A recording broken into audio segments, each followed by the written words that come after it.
Global COVID vaccination drive is all set to roll out as key vaccine players await emergency authorizations. In today's segment for Ideas for Profit, we will be discussing COVID vaccine rollout and investable opportunities it offers.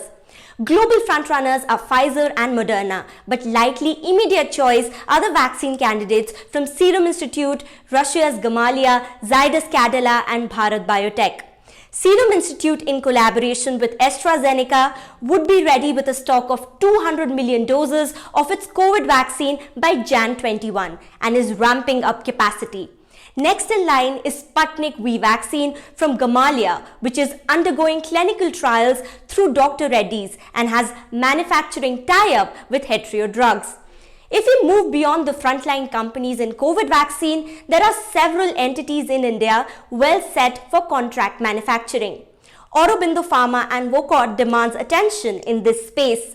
In the allied vaccine material space like syringe and glass vial manufacturing, players like Hindustan Syringes, German JV Scott Kaisha and Borosil are looking to expand capacity to meet the surge in demand both locally and globally. Further, diagnostic companies will get even more important during the rollout as both vaccine manufacturers and participants would want a close monitoring of vaccine efficacy and side effects.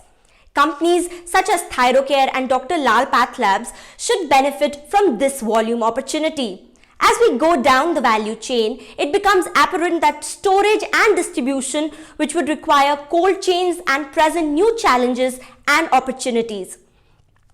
In case of cold storage, Snowman Logistics is the only listed pure-pay cold storage service provider which can meet youth supply gap if it is able to repurpose its facilities for vaccine.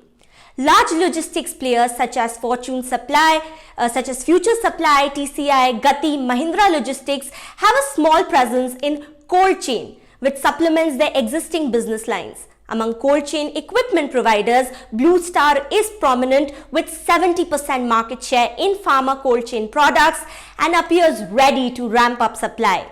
Voltas and Whirlpool also have significant presence in the commercial refrigeration arena and could immediately benefit companies in refrigerant gases, businesses such as SRF and Navin Fluorine would also benefit from this incremental transitional demand. Linde's psychogenic refrigerant solutions can come into play wherein temperature is as low as minus 78 degree. It can be maintained up to that. It can be useful if options from Moderna and Pfizer are found favorable.